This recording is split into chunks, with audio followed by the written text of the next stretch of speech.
Today's route sets out from Lorient, hugs the coast, then cuts inland for more climbing than the first four stages put together. 2 fourth category hills, 3 third cats and the bonus seconds on an unofficial climb 12 kilometres from the finish. The final kilometre is uphill too. Positions, you're gonna be out of contention in terms of the final shake-up here. Rider from AG2 Ala Mondial, well, that's Oliver Naesen. And you can see just little gaps opening up, and that's beginning to fracture at the back. At the front, though. Look at that, Kwiatkowski just moving across the road, blocking slightly.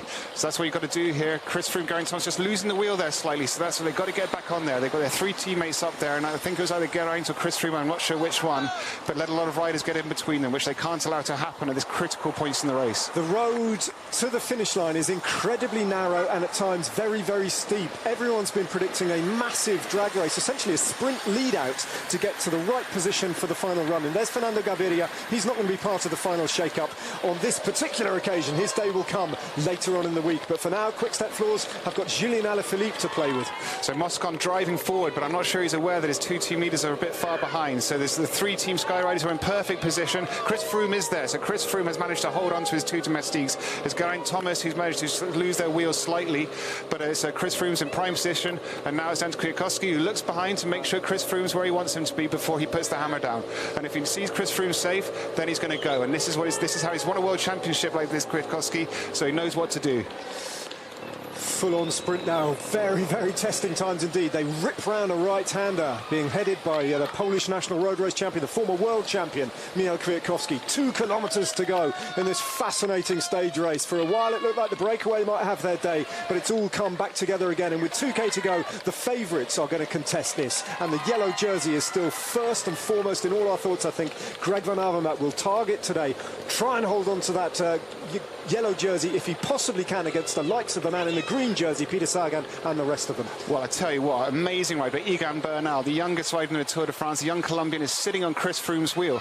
I've heard before from other riders that he's a phenomenal bike handler and tactician, and the fact he's holding his own in this peloton is phenomenal, because people will be fighting for that wheel. But there you go. So it's Kwiatkowski who's doing this is his last effort before he peels off. Chris Froome in 3rd place. Egan Bernal, the youngest member of the Tour de France, is there in 4th position on Chris Froome's wheel.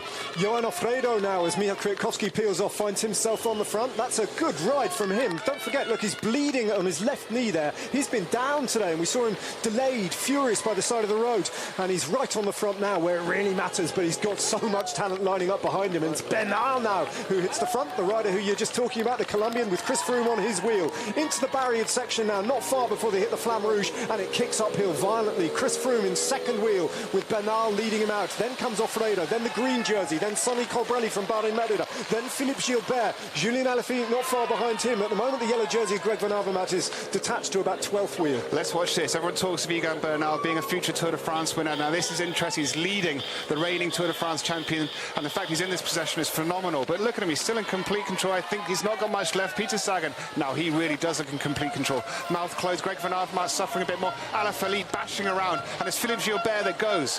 Now, is this going to be a climber's finish, or is one of the strong men, one of the classic specialists, going to be able to power their way to the line? Philippe Gilbert is trying to rip a big hole in this race and ride solo a long way out to victory. He has attacked 700 metres from home. It's unlikely that he can hold on, but the former world champion is the kind of rider who can thrive on this steep section. And Julien Simon, the man from Cofidis, just trying to get on terms with him, the fast-finishing Frenchman. Van Avermaet has shut down Gilbert. Colbrelli is still there. Sagan is still there. Alaphilippe barely breathing. He looks in total control. The 2nd string, the 2nd man, surely to attack from Quick-Step Floors. They've got 2 cards to play, and there's also Marc Soler from Movistar in contention. Dan Martin as well, part of that group. Here's the steepest section now. Gilbert's not given up yet, but surely he's gone too deep, too early. Alejandro Valverde looking ominous. Any one of these brilliant riders can win the race from here. It's a big bunch coming to the finish line. 200 metres to go, the yellow jersey on the front. Alaphilippe waiting to open up his sprint. Colbrelli, the man who won a stage of the Dubai Tour in similar circumstances, hits the front. Sagan, Colbrelli, and Sagan. This is going to be mighty close. It's between these two, surely. Colbrelli just about holding on. He's beaten, and he's beaten by Sagan. The world champion takes it once again. What a thrilling race. All sorts of talent in one big mix there. And ultimately, no one had an answer, as so often has been the case in the past, to a brilliant ride by Peter Sagan. Dion Smith comes over the line in a group of others there. Another great day out for him. Is that Yates there crossing the line? Possibly. We'll have to look at the time gaps between some of the big GC favourites, but Colbrelli, I think here might have thought he's got it, but Sagan just doesn't know when he's beaten. Yeah, he just couldn't do it. I mean, he did a great ride to be there after that really hard climb, but Sagan was in control the whole way up there. He was making it look effortless. And Gilbert third, Alaphilippe, I think about fifth place, but Gilbert did a great ride to be third in the sprint after putting in that monster attack, something we're familiar with from Phil Gilbert, and that is his trademark attack. But Peter Sagan just rode that to perfection. And he sometimes gives the impression of being a one-man team, or perhaps we give the impression he is, but Bora did their bit at the front for him today. There's the result. Sonny Colbrelli was probably the one name we didn't mention as a possible winner for the stage, but he was strong. Philippe Gilbert went early and couldn't hold on.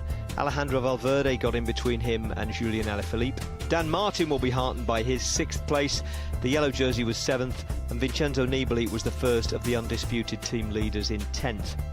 There were no time gaps between the contenders, though. Thomas, Froome, Quintana, Portlander and Bardet were all within 10 places of each other. Mark Cavendish, Marcel Kittel and Dylan Groenewegen all arrived together in a small group just under 21 minutes down. Well, the road stages he hasn't won so far in this Tour de France. Peter Sagan has finished 2nd. That's the kind of consistent brilliance that's won him 5 green jerseys, and after conceding a point to Fernando Gaviria at the intermediate sprint today, he took back 30 on the line. Typical Sagan victory, would you say? Oh, well, I was also a little bit lucky because Colbrelli was coming close again. Then, yeah, my teammates, they did a very good job. From the middle of the stage, they were pulling in the front, Bodnar, Bugart, and other guys. Then they bring me in the good position for the final climb. And then Sky just started to pull like full gas, and then Gilbert just came over. And he tried to attack, but we catch him. And after, I think Van Avermaet just started too early. And in the end, he pulled a very good sprint for me and Colbrelli, I think. Yeah, it was a typical classics Ardennes Classic victory here in Brittany. Oh, well, during the Tour de France, everything is different. But, well, it was, yeah, parcours a little bit like Ardennes, yeah. Up, down, left, right, narrow roads. It was a little technical. It was nice parcours. It's a very good operation for the jersey that you have on your shoulders, the green jersey, of course. I think today was a little bit less points than normally. It was just 30 points, I think, in the front. Then better than nothing. Yeah, and then tomorrow is another day. Stage winner, green jersey wearer and dispenser of inarguable wisdom. Dan Martin, like all the GC contenders, is thinking about tomorrow, but did pretty well today. Dan, we knew it would have to be hard for you to have a chance today, and it was pretty hard, wasn't it? But maybe not quite enough. Yeah, I thought I had a chance in the last kilometre, but then, yeah, I haven't really been working on my sprint lately. I've been working on big mountains, so it's, so yeah, I mean, it's, yeah, beating those guys in a sprint. I was a bit, when we slowed down with 400 metres to go, I thought about jumping, but then it was because of the corners, it was impossible, you know, so then unfortunately, obviously, the group came back together and it looks like there's no splits, but yeah, I'm happy to get a result under the belt already in the Tour, and it's good for a nice little opener for tomorrow. Dan Martin edged Greg Van Avermaet into 7th place today, but Van Avermaet did enough to secure his hold on the yellow jersey. He wasn't in the bonus places at the finish, but he was with 12 kilometres to go, giving him 2 seconds now over his teammate TJ Van Garderen. Philippe Gilbert's 4-second bonus for 3rd on the line moves him past Geraint Thomas. Julian Alaphilippe also moved closer to Van Avermaet. He's at 6 seconds. Jungels, Dumoulin, Anderson, Uran and Maika are all 2 seconds further back than they were this morning. And the same goes back down the line for the main contenders, although their relative positions don't change. Is there a slight disappointment in not winning the stage today? Yeah, always, I think. Philip went pretty early and I tried to catch him because it was also close in GC. And then I went maybe a bit too early to launch my sprint because they told me it was only 2 on the 50, but it was close to 3 on the 50, and then yeah, it was pretty hard to keep, and yeah, still a lot of distance between me and Peter, so I think the best guy won.